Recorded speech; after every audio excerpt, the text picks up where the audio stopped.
Hello, my name is Kameron Brice, and welcome to my PowerPoint presentation. I currently am in a new media master's journalism program, in which I want to become a big sports reporter at a big media outlet and hopefully work for the MLB one day.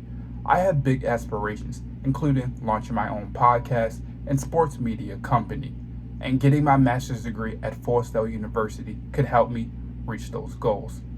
During reading Chapter 4 of The Stretch of Silver Linings, Jill Abraham's story really struck a chord with me, as her ability to deal with life-threatening injuries and recovery. The strategy pounce was probably the one that struck with the most because we all go through life experience and ask ourselves what happened in our past, but what we really need to focus on is the future. And thinking about the past is not going to change what we can do in the future. It's all about building for the future, and the positive things that we can think in our mind will help us reach our next goal. I want the struggles in my life to help me prepare for the future because it's all about growing and finding my place in this world. Another strategy that really remained with me was announce. I've always been focused on the future in my life, long-term and short-term situations. As people in the textbook, as it said, we're hoping to get our goal as soon as possible. But if you announce the goal to people that you know every day and you're trying to work and get better, you can help build the right team and friendship group to keep you on the next steps that you want to get into life. Another strategy I had is avoiding false paths, which teaches us that others don't determine the career choices and the conditions that we're in.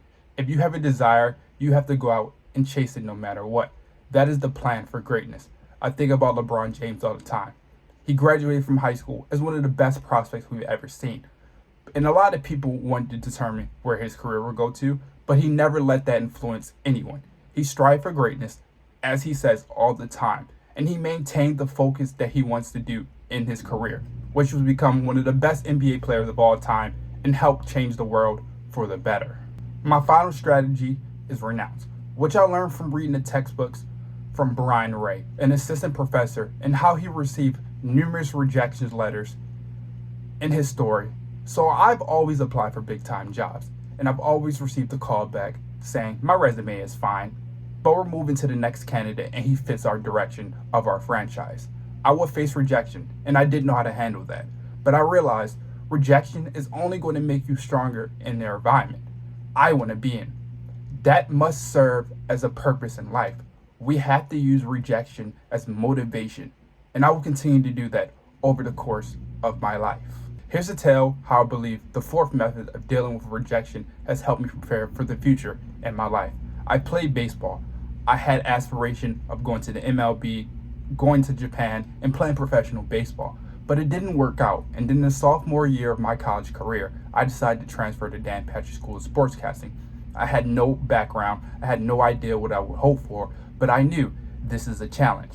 And that was probably one of the best decisions I've ever made in my life, because I took a challenge, I conquered the challenge, and now every day I'm working for my future career goals. So I always think whatever choices you make in your past will have a long-term situation for your future.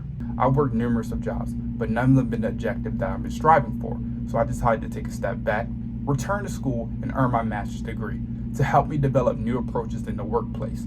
I'm still only 25 years old. I have a lot of time left. So I'm going to strive for greatness every single day until I reach that goal. And I believe this master's program will help me reach my long-term goals. For the future of my life, I put together 2 SMART goals that I think that could really help me. 1, working hard every day, getting all my assignments done, connecting with people in my industry, and growing my brand. The second one, keeping updated on social media, making highlight reels, connecting with people on LinkedIn, and staying active on YouTube.